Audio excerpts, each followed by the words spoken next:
Bonjour à tous, bienvenue dans ce Morning Vest. On débute ce nouveau mois, on est au mois de juin, on est le 3 et tout de suite on commence avec les plans sur les indices américains avec le S&P 500. En daily, on peut voir que on était vraiment dans un beau mouvement correctif. On est venu toucher la moyenne mobile 50 mais qui a directement été rejetée par les acheteurs. Et puis on a finalement clôturé au-dessus des deux moyennes mobiles. Donc c'est plutôt bon signe pour un potentiel rebond. On va continuer dans cette optique-là. On va se dire on a vraiment respiré puis on repart sur une hausse. En plus, on peut voir qu'avec le RSI, on a touché le niveau des 50. Donc c'est le niveau de neutralité.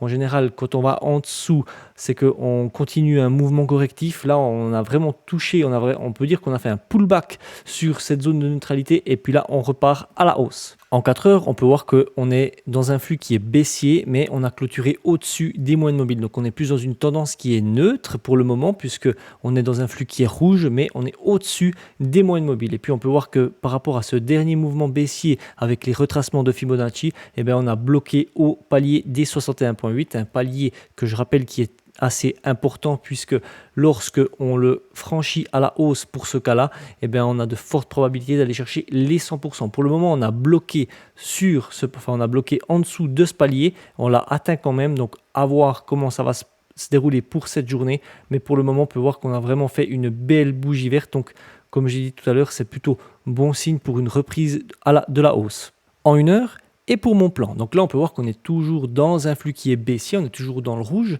mais on est au-dessus des moyennes mobiles. Donc on est plutôt dans une tendance qui est neutre, mais on peut voir qu'on a quand même les moyennes mobiles qui sont en train de s'orienter à la hausse. Par contre, on n'a pas de flux haussier qui est confirmé puisque les moyennes mobiles ne se sont pas encore recroisées pour que le flux devienne vert.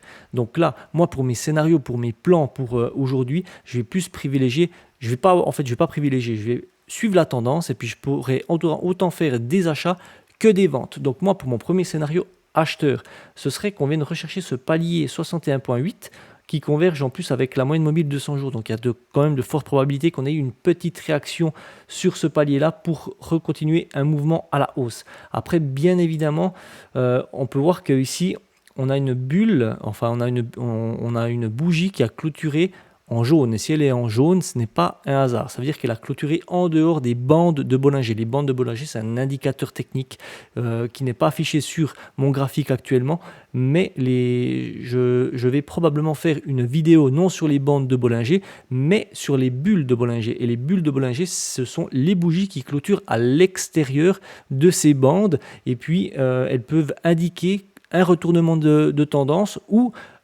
une potentielle respiration. D'ailleurs, on peut le voir ici, qu'on avait une bulle de Bollinger, on voit qu'elle est jaune, elle est en plus dans une zone de polarité, donc là on a tous les éléments, on a tous les arguments pour se dire, ok, là on a vraiment fait une belle correction à la baisse, et potentiellement il peut y avoir un retournement, et c'est ce qui s'est produit. On a vu qu'on a trois belles bougies vertes qui se sont produites par la suite. Donc, ça, ce serait pour un premier scénario de venir rechercher le 61,8. Après, si le prix fait un excès sur cette zone de polarité, on peut également tenter un achat. C'est tout à fait plausible. Par contre, est-ce que ce serait une fausse cassure du 61,8 et puis on repart à la baisse? Ça, on ne sait pas. Mais si on a un signal par ici, je pense qu'il faut rester systématique et puis quand même tenter un achat, malgré que potentiellement on aurait une fausse cassure. Donc voilà, après le prix, on sait qu'il peut faire un excès, puis tout d'un coup, il peut repartir à la hausse. Et puis pour mon scénario vendeur, ce serait qu'on vienne rechercher cette zone de polarité en daily. Et si j'ai un signal style une divergence, ça peut être un contre-tendance, puisqu'on sera au-dessus des moyennes mobiles, je pourrais tenter une vente. Et puis, comme j'ai instauré tout à l'heure les bulles de Bollinger, imaginons que j'ai une autre bulle de Bollinger qui est ici dedans, sur signal je pourrais également tenter une vente. Donc voilà pour le S&P 500. Le Dow Jones en daily, on peut voir qu'on est toujours dans un flux qui est haussier. Par contre, on est vraiment en dessous des moyennes mobiles pour le moment. On a les moyennes mobiles également qui sont un petit peu orientées à la baisse. Par contre, si on retrace le Fibonacci de tout ce dernier mouvement haussier qu'on a là, on peut voir qu'on avait clôturé effectivement sous le 61,8 et une clôture sous le 61,8 indique des probabilités d'aller chercher le 100% qu'on a ici. Mais les acheteurs n'ont pas été de cet avis et puis on peut voir qu'on a directement refranchi à la hausse le 61.8 et cette zone de polarité en daily. Donc il y a quand même de fortes probabilités que ce soit un rejet et puis qu'on continue notre mouvement à la hausse. En 4 heures, on peut voir qu'on est toujours dans un flux qui est baissier. Par contre, cette fois-ci, on a le prix qui a clôturé entre les deux moyennes mobiles. On est entre la moyenne mobile 20 et la moyenne mobile 50. On peut voir également, c'est le même palier que tout à l'heure qu'on a clôturé au-dessus du 61.8. Donc là, pour le moment, on est plus dans une tendance qui est neutre. Et puis là, on ne sait pas si on va venir rechercher ce palier du 61.8 avant de repartir à la hausse. Donc là, pour le moment, comme on est dans un flux qui est neutre, on peut vraiment un petit peu s'attendre à tout. Donc on verra un petit peu ce qui se passe. Pour aujourd'hui, on peut voir qu'on était en zone de survente et puis qu'on a vraiment repumpé par la suite. Après, si on continue notre hausse, eh bien, on aura de nouveau ce palier des 39 000 qui sont juste au-dessus de la moyenne mobile 50. Et puis, on a la moyenne mobile 200 jours qui est juste au-dessus. Donc, on a pas mal d'obstacles avant d'aller de l'avant. Puis, on a également cette zone d'ancienne résistance. On peut voir qu'elle a été bien travaillée dans le passé.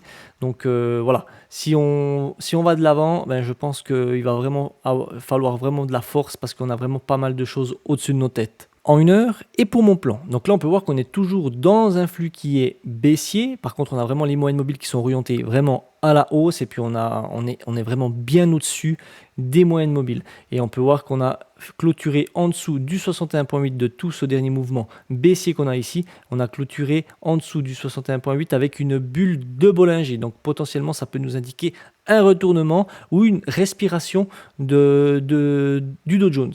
Et puis on peut voir également qu'avec le RSI, on est en zone de surachat. Donc quand on est en zone de surachat, on n'est vraiment pas à l'abri d'une respiration. Après, on peut voir qu'on est resté quand même pas mal de temps en survente ici. C'est pas impossible qu'on continue notre hausse et puis qu'on respire pas tout de suite.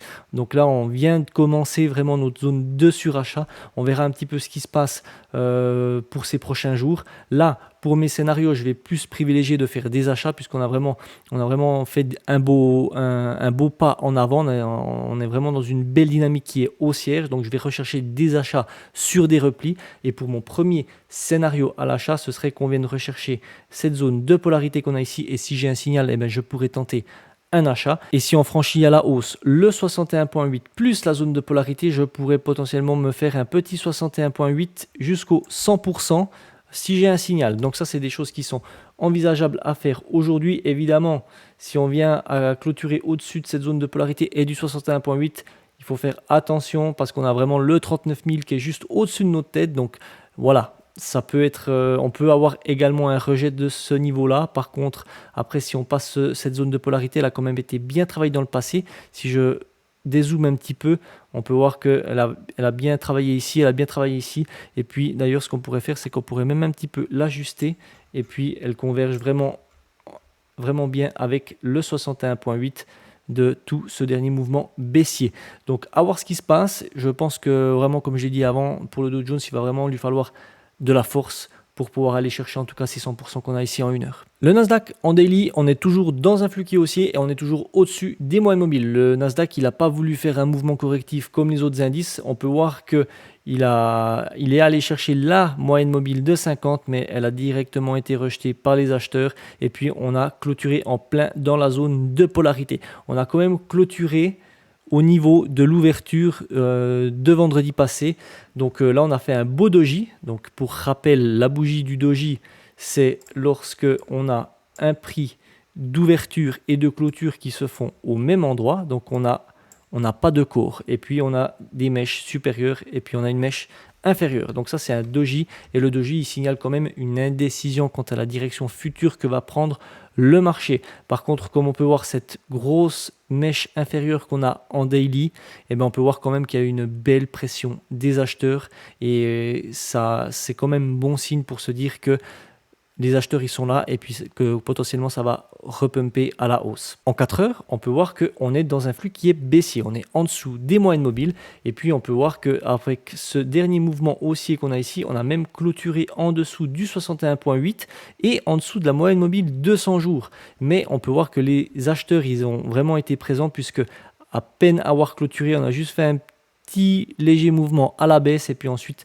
on a directement refranchi le 61.8 et la moyenne mobile 200 à la hausse. Donc là, les acheteurs, ils ont vraiment été présents et le palier du du 61.8, il a été rejeté. Donc là, on a vraiment tous les signaux qui nous disent qu'on a envie de continuer dans une dynamique haussière et de repasser dans un flux qui est haussier. Par contre, on est encore loin, on est encore en dessous des moyennes mobiles, on s'en approche gentiment, mais dans l'idéal, ce serait qu'on repasse cette zone de polarité et au-dessus des moyennes mobiles, vraiment pour confirmer ce début de dynamique haussière.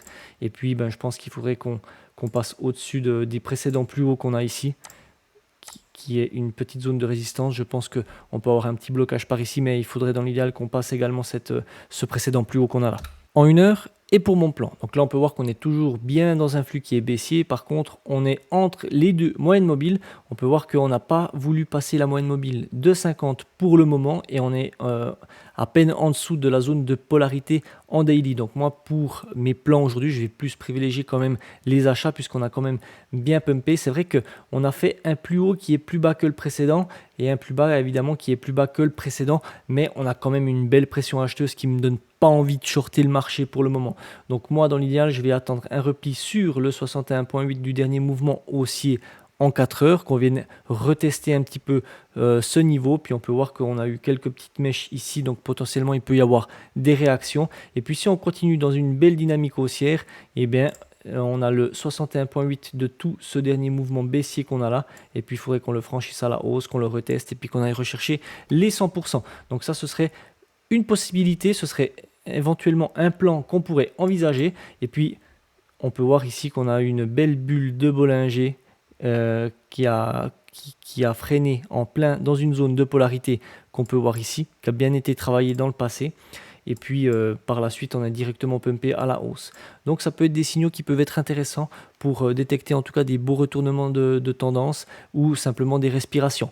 Donc voilà pour le Nasdaq et pour les plans sur les indices américains. On va directement passer au calendrier économique. Et concernant le calendrier économique, on peut voir qu'on commence la semaine avec quelques news qui sont majeures mais qui peuvent avoir toute leur importance et puis leur part de volatilité sur les marchés. Avec la Suisse qui va faire une annonce sur les PMI, on aura également du côté de l'Europe les PMI manufacturiers qui vont être annoncés sans changement apparemment. Et puis du côté des États-Unis, on aura les PMI manufacturiers aussi qui sont attendus sans changement. Et à 16h, on aura l'indice PMI manufacturier de l'ISM qui est également attendu. Donc prudence entre 15h45 et puis 16h, puisque je pense que là, tout dépend des résultats qui vont être annoncés. Il peut y avoir potentiellement un petit peu de volatilité sur les marchés. Et concernant la stratégie Dual Momentum, donc là, on peut voir qu'on est toujours dans le vert. Le tableau, il n'est pas encore à jour puisqu'il va se mettre à jour à partir de 15h30 à l'ouverture des marchés américains avec tous les calculs. Mais pour le moment, on sait que malgré ce mouvement correctif, on est dans le vert dans les actions. Donc moi, pour le mois de mai, je suis resté cash. J'avais un signal pour rentrer dans le marché, mais je ne l'ai pas pris parce que j'avais une préférence pour l'autre indice et puis du coup je l'ai loupé. Donc voilà, c'est des choses qui arrivent. Et puis je vais voir pour ce mois de juin si j'ai un signal pour le MDY ou bien le SPY. On peut aller voir sur les graphes ce que ça peut donner. On va commencer avec le SPY. Et puis le SPY, on peut voir qu'il avait fait un petit mouvement correctif et puis qu'on avait une belle pression à l'achat qui est juste ici, puis il a clôturé au-dessus de cette zone de polarité. Donc là, potentiellement, si j'ai un signal, il faudrait attendre un petit retour dans cette zone de polarité, puis là, je pourrais continuer à prendre ce mouvement à la hausse. Et puis concernant l'ETF MDY, c'était mon ETF que je préférais, donc il était un petit peu plus sujet lors des corrections. Puis là, on peut voir qu'il a vraiment clôturé au-dessus des 2 moyennes mobiles. Donc là, il me prouve quand même que il a envie de repartir dans une dynamique haussière. Il est repassé au-dessus des moyennes mobiles et puis il a également repassé au-dessus de la zone de neutralité. Donc c'est plutôt bon signe. Évidemment, il l'avait également repassé ici au-dessus.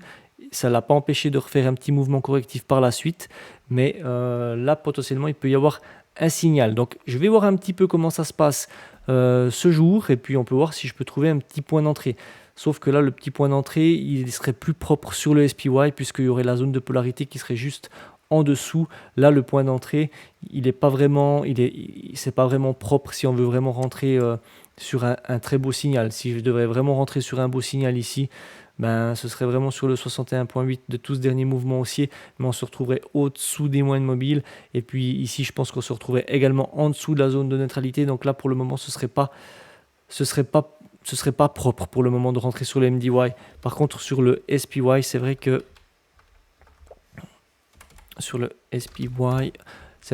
ce serait un petit peu plus propre de trouver un petit point d'entrée par ici. Là, je pense que ce serait pas mal. Si on vient rechoper la moyenne mobile 20 et puis que le prix, ben, il bloque sur cette moyenne mobile 20, là, potentiellement, il y aurait moyen de trouver un beau signal pour re-rentrer sur le marché.